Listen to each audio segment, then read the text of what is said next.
I'm really happy and honored to be here. I'm so proud to be with this club, you know, so big, important people in this fight, so it's really a privilege for me to be here.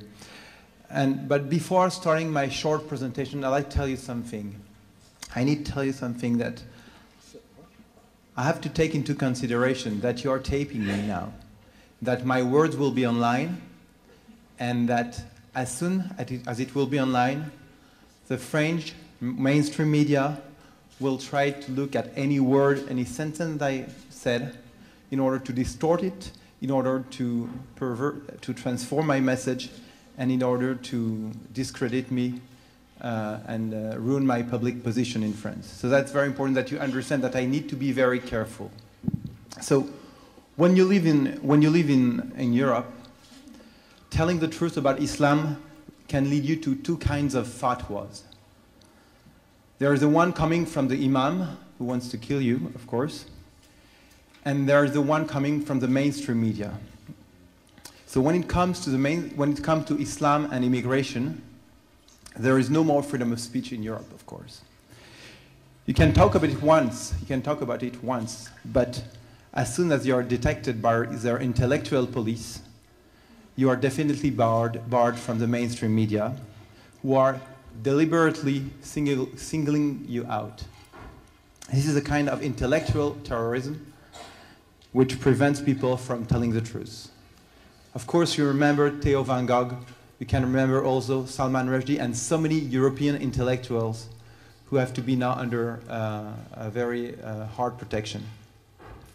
And if you dare to resist to their intellectual terrorism, you can experience what I experienced for 15 years. They're suing you and they're trying to make you silent with the justice. So, after the two kind of fatwas, I'd like to tell you about the two kind of jihads. There is, of course, the violent jihad and the civilizational jihad. So these two kind of jihad. Of course, in France, when you have the violent jihad which strikes, you get the first reflex of the mainstream media is to underplay the Islamic nature of the killers. For example, they inform you of the nationality of the terrorist. But who cares if he's German, Italian, French, or whatever? What is important is what motivated his act, okay? Did he scream, God save the Queen? Did he scream, Liberté, Égalité, Fraternité? Long life Jesus, or Mashiach now? No, he said, Allahu Akbar. So that's the most important thing. What is the motivation? And in order, of course, to undermine the understanding of the people, they call them lunatics, always lunatics. And they, of course, also try to hide the network and support that the guy gets from his community. So I must tell you, the violent jihad in Europe is really important now, and it puts a lot of pressure, especially economic pressure. You can see that, for example, the hotel industry is devastated in France. Restaurants, public places, you know, we have a very low frequentation, so it's disturbing. But this is not my main concern. My main concern is civilizational, I can't make it. Well, it's jihad to the society, okay?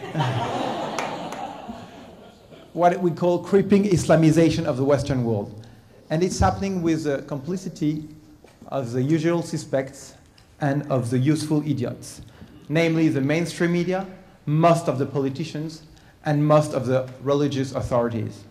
And we have in front triumphalist Islam, which is trying to impose its way of life through violent and creeping Sharia.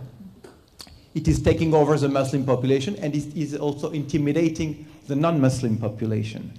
Look at what's happening with Ramadan policies, hijabs, burqas, and now burkinis that you've seen in Europe. But I'm telling you something. Burqas, burkinis, and hijab have nothing to do with freedom of religion. It has everything to do with the kind of societies they want to impose on us, and that they're trying to destroy our society. So I have something for you now, which will come to the screen in a minute. Would you like to know what's happening after the burqa? I just need to tell you something. Exactly 10 days ago, I was in Abu Dhabi, okay, in a Gulf state. I was at the airport, and I had the chance to meet, I had to meet someone, and I took a picture.